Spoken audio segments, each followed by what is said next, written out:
lot of roads out there. Big old road atlas. Question is, do I take the road atlas with me on the bike? I don't think so.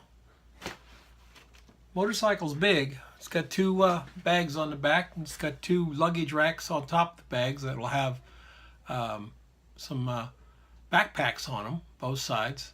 And then it's got a luggage rack where the buddy seat would be, and there's going to be a backpack and a pack on top of that, and then there's the trunk. So I do have some space to carry stuff, but when you're going to be, you know, pretty much self-contained for that long a time, I'm going to be out for 30 to 34 days, depends on what happens in Prince George.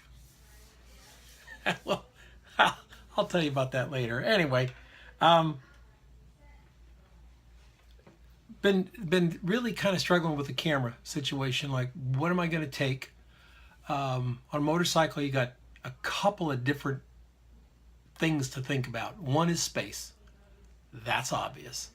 The 8x10 camera and field tripod are not going on the trip. But I do want to take photographs because it's the point of the trip is the photographs.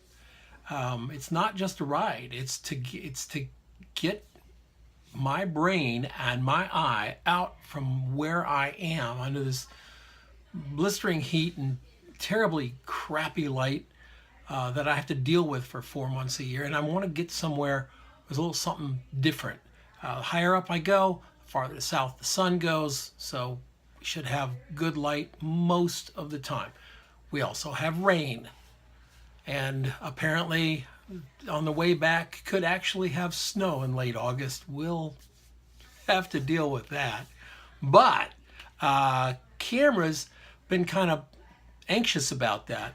Want to take my camera that gets the best photograph, but at the same time, if it's too big of a hassle, it may not be worth it. Let me back up and tell you one other thing about being a photographer on a motorcycle. You can't pull off the road to take a photograph anywhere you want. With a car or Jeep, van, you can. Bet more, not anywhere you want, but more. And the reason I would say to tell you this is you have to have a flat dirt area off the side of the road, park a motorcycle. If it's downhill, if the road is elevated and it runs downhill, you can't pull over on a bike because you can't stand it up on the kickstand. It'll just fall over. So you're looking for wide spots on the road, very wide, obviously. You're looking for pullouts. You're looking for intersecting roads so you can, you know, grab some flat there. But you're kind of limited. And stopping on the road to make a photograph, that's not a good thing either. Number two, riding on a motorcycle, being a photographer. You got gloves on, riding gloves. If you're smart, you got riding gloves on. Taking a photograph with riding gloves, a little hard. They're thick leather gloves to protect your hands in case you do a topsy-turvy. So when you do pull off, helmet comes off, gloves come off, camera comes out, make the photograph, put the camera away, gloves, helmet, and you're on the road again. So the least hassle is the best. So I'm thinking, what am I going to take? Well, last time on my trip I tried to do last year, which was aborted, wrecked my back, but that's another story. Last year, this was my handlebar bike, handlebar camera on the bike. I had it right up on the handlebars. It's a Lumix ZS40, and it makes a lovely little photograph. It does not have video. Zip. So it's a great little, just pull over, pull the gloves off even, and with this kind you can hold it out here, and that looks good, and snap the shot. Makes a nice image. If you fix the grain and define, nix, define, if you do a little work there and you do a little work on the sharpening on the back end, you can make a very nice image from this camera. It does a very good job. Shoots in RAW and all those things. But I need something a little bit better quality. So today I did a test of all 3 possible cameras that are going to go with me on the trip. This little guy came out pretty good. This is the Nikon V1. This is the first iteration. And it actually came out pretty decent. Better contrast, better color than the Lumix, only by a slight margin, only if I was pixel peeping. They were pretty close on the file right out of the camera. A little bit of color variation on the Lumix that I think that the Nikon had better color, a little bit more vibrant color. But, you know, those are things you can do later in Lightroom. But this is, you know, a little bit bigger camera. The case is, this is called dead air. The case is about this big, so you can see it's pretty small. It's got this lens on it is the equivalent to the 24-70. So it's a 10-30. And then this little guy here is a 30-50, I believe, or something like that. 30-110. So I've got basically on a full frame camera, I basically have 24-200 and all the way through. Close focus is pretty decent on it. And this little guy, you know, goes in this bag. Small, light, image quality, pretty good. Pretty good. And it even has a flash. Pretty awesome, huh? Let me get my fill light back here. There we go. So it's got a flash that goes with it. A little bitty teeny flash. It does a nice job with the flash, by the way. Good little Nikon flash. So this is my conundrum. This is that camera. This camera, this case, you can see how small it is. This case is a Nikon DF and 4 lenses. I use the old model AI lenses and AF lenses. So in other words, this is my 28mm. You can see how small it is. About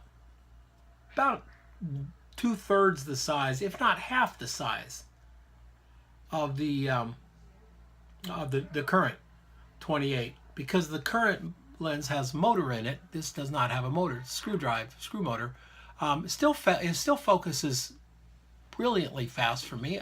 You know, the kind of work I do works out really well. If I was doing sports, maybe I'd complain, but I don't do that kind of work, so I'm very happy with it. And the DF, of course, I've talked about the DF before. I really love it. That being said, it's a damned expensive camera. It's a damned expensive bag to be hauling on the back of a motorcycle up through Canada, where I'm told to expect lots of rain. How did it come out on the test this morning? Well, it's a Nikon DF. Of course, it crushed the other 2. It's an unbelievably beautiful file. I have to make a decision. Still don't know which way I'm going to go. Probably going to leave it home. This morning, had to take it. Reading up more on the conditions up there. Lots of mud. Lots and lots of sleet, crap. Probably going to leave it home. One other little guy I'm taking along is this little guy, little sport camera. This is a cheapie, it's not a GoPro, because again, I don't know what the conditions are and etc. I don't want to, it's got a clamp on it. You can see this clamp, so I can clamp it to lots of different things on the bike and get some writing things, even though, you know, shots from like the handlebars on a motorcycle, you know, they're kind of like aerial shots. Great for a little, you know, 13-second fillers or something, but, you know, whole videos of this stuff is boring. 4K, so it should be pretty good. My tests on the camera have been, I was blown away, guys, for a $60 camera. I was freaking blown away. Video is really really nice. And of course, always, always, always on me is my iPhone 7 Plus. Also makes very nice photographs. In some ways, it rivals this, but this has some other features, long-range telephoto, optical telephoto, a lot of different things where this one doesn't. But that's where I am. So making these decisions at this point of the journey makes a lot of sense to me, to just get ready. I get the bike back from the, I'm having it checked out and all that stuff. I get the bike back Monday, and then a week from today, I'm going to do the first pack of the bike, where we're going to pack it up, see where everything fits on the bike, how it fits. I've got USB ports in the trunk to charge my chargers and to charge my phones, etc. I'll be taking my iPhone 6, which is what you're seeing on here, 6S. I'll be taking that to do video on, and we're just going to have to see how it works out. If I was taking a Jeep, I'd probably take my Canons. Bottom line, I'd probably take my big old bag of Canons, because I've got so much more in the Canons capabilities. But packing for a long motorcycle ride, 30 days out, maybe 34 days out, again, depending on what happens in Prince George. It's a secret for now, but there'll be more info on that soon. We will get it all packed up. Thanks, everybody, for sharing my pain with me today on what camera to take on my motorcycle ride. Have a good one. I'll see you tomorrow.